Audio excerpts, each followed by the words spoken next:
사랑과 마음 상담센터에서 보내드리는 새벽 프로그램 이른 아침 햇살 받기 시간입니다. 하나님의 말씀을 들으며 새롭게 되는 나를 체험하는 시간 되시길 바랍니다.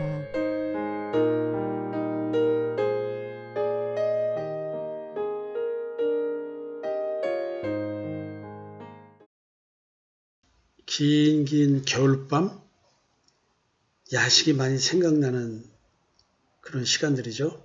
이제 그 시간이 지나 이제 새벽의 미명이 밝아왔습니다.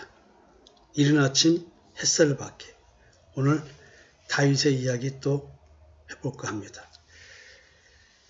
어제 이야기의 마지막, 여호와의 원수가 크게 비방할 거기를 얻게 하였으니 당신이 낳은 아이가 반드시 죽으리라.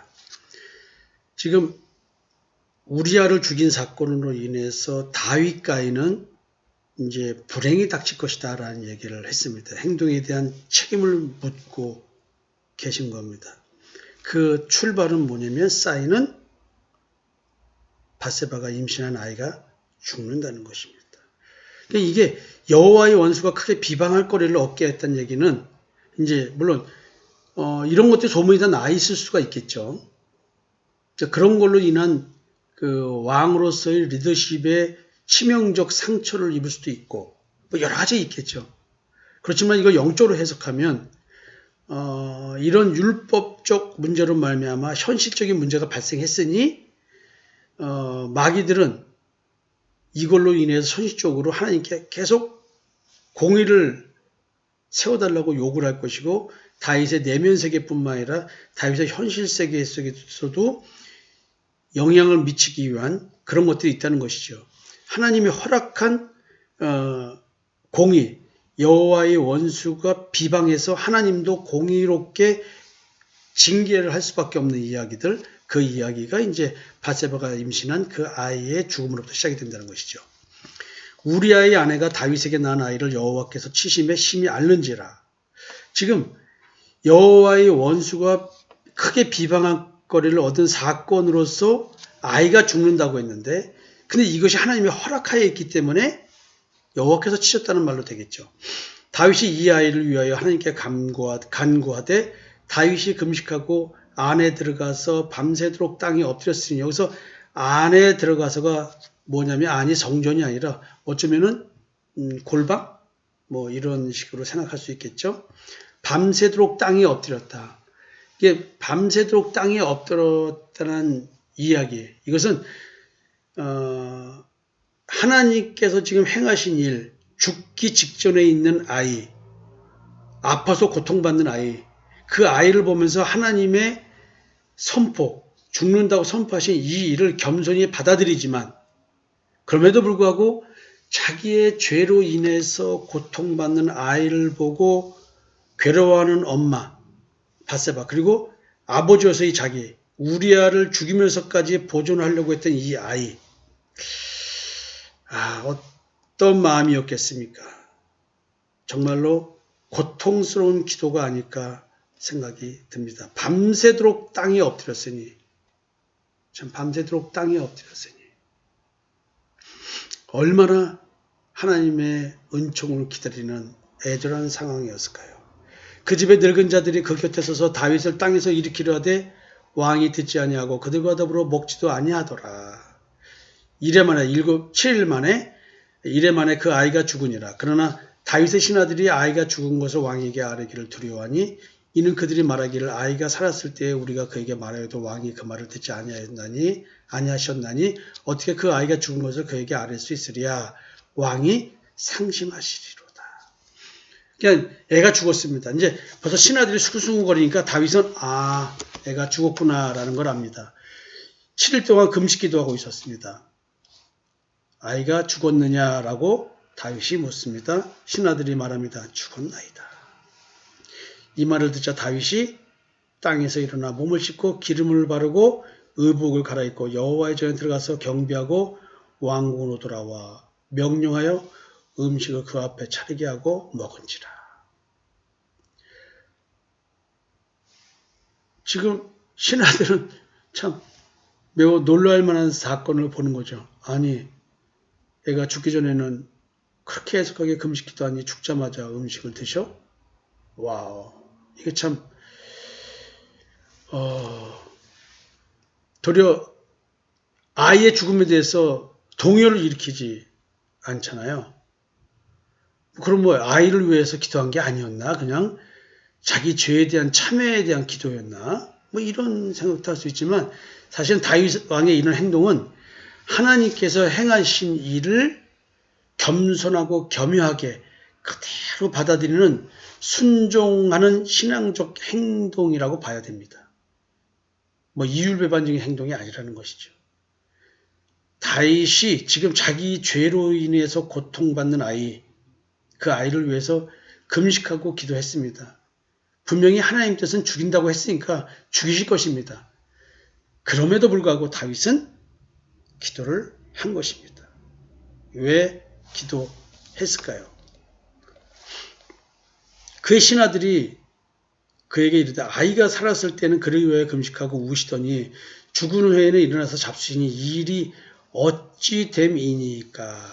당연히 이런 의문을 갖게 됐죠. 다윗이 말합니다. 아이가 살았을 때 내가 금식하고 운 것은 혹시 여호와께서 나를 불쌍히 여기사 아이를 살려주실는지 누가 알까 생각함이거니와 지금은 죽었으니 내가 어찌 금식하랴. 내가 다시 돌아오게 할 수 있느냐.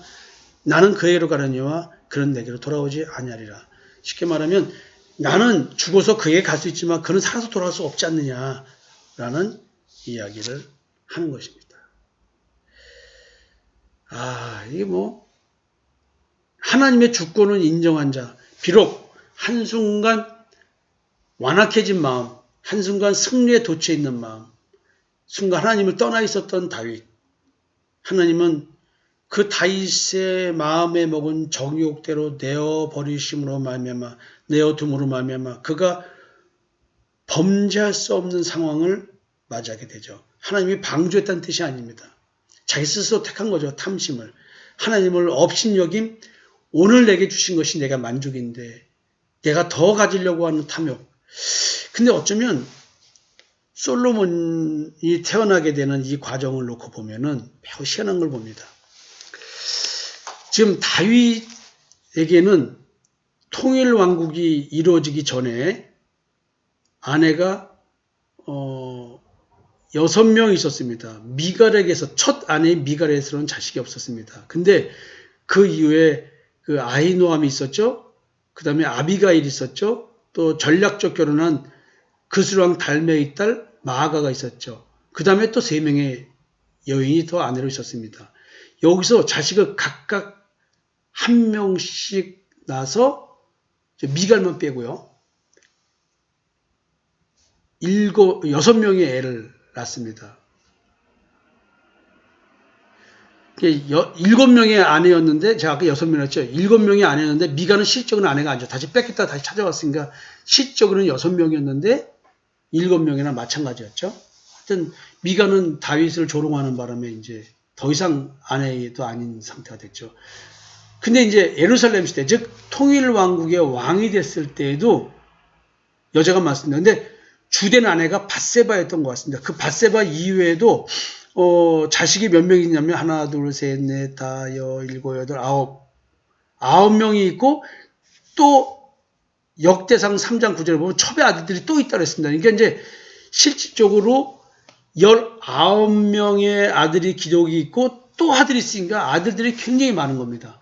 근데 이 밧세바에게 난 아들들이 죽은 애 빼고 4명이 더 있습니다.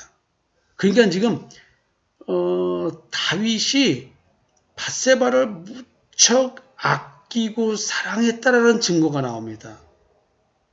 그래서 이 죽은 아이 빼놓고 삼모아가 있었고요. 소밥이 있었고 나단이 있었고 솔로몬이 있었습니다. 이게 지금 솔로몬이 우리가 그 다음에 태어난 아들로 통상 알고 있는데 그렇지가 않다는 거죠. 다윗이 그의 아내 밧세바를 위로하고 그에게 들어가 그와 동침하였더니 그가 아들을 낳음에 그의 이름을 솔로몬이라 하니라. 그러니까 지금 우리는 이 죽은 아들들 하면 다 솔로몬이라고 통상 이 말씀 때문에 이렇게 하고, 근데 그렇지 않다는 거죠. 그 앞에 3명의 형이 더 있었습니다. 그러니까 의외로 다윗이 밧세바를 무척 아꼈다는 것이 느껴지는 구절들이죠. 선지자 나단을 보내 그의 이름을 여디디아라 하시니 이는 여호와께서 사랑하셨기 때문이더라. 아니, 그의 아내 밧세바를 위로하고 그에게 들어가 그와 동침하였더니 그가 아들을 낳으며 그의 이름을 솔로몬이 아니라 여호와께서 그를 사랑하사. 아니, 이게 참 뭐라고 말해야 되나 이거. 하나님이 솔로몬을 사랑하셨답니다. 그러니까 족보를 이해하고 하나님의 그 이해할 수 없는 오묘한 뜻, 밧세바와 다윗이 아니면 밧세바는 솔로몬은 나올 수가 없는데 하나님은 그 솔로몬을 사랑하셨답니다. 그러니까 어찌 보면은 이런 말을 어떻게 해야 되나요? 이거 많이 해야지만 이런 직설적인 얘기가 결과론적으로 얘기하면 다윗은 탐욕을 부릴 수밖에 없는 거예요. 밧세바를 아내로 삼지 않았으면 솔로몬이 나올 수가 있나요? 불가능한 거야. 그렇지만 하나님은 또 그 행위에 대한 책임을 져.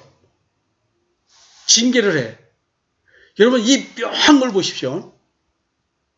우리 삶에 드러나는 현상, 그것만 보고 하나님의 뜻을 판단할 수 없다는 것입니다. 우리의 잘잘못 비방하지 맙시다. 누구를 정죄하지 맙시다. 왜냐하면 세우시는 권능이 하나님께 있잖아요. 다윗은 그 이후에 세워져서 솔로몬을 낳고 하나님이 사랑하는 그 솔로몬으로 인해서 이스라엘은 더욱 커지지만 또다시 수많은 여인들로 말미암아 나라는 분열됩니다. 결국은 나라는 사라지죠. 하여튼 여러분, 우리 조그만 인생살이 속에서 역사를 따라 흐르고 있는 하나님의 뜻을 어떻게 분별할 수 있겠습니까? 그러나 다윗이 하여튼 밧세바는 엄청 사랑한 것 같습니다. 그러나 이 와중에서 다윗의 신앙, 오직 여호와 중심의 신앙, 우리 이런 신앙은 좀 배워야 되지 않을까요? 하나님의 뜻도 거부하는 것이 아니라 자기를 불쌍히 여겨서 아이를 살려줄까 봐 자기 죄를 회개는 끝났고, 하나님 내 죄로 인해서 저 아이가 상처받지 말게 하시고 저 엄마가 상처받지 않게 해달라고 기도했지만 애가 죽는 것이 하나님 뜻이기에 그걸 그대로 받아들이는 다윗. 우리 이런 신앙, 하나님이 조성하시는 환경에 순종할 수 있는 그런 신앙인이 됩시다. 여러분 좋은 하루 되십시오. 지금까지 사랑과 마음 상담센터에서 보내드리는 새벽 프로그램 이른 아침 햇살 받기였습니다. 오늘도 하나님의 주권적 역사로 마음을 치료받는 삶을 누리시기 바랍니다.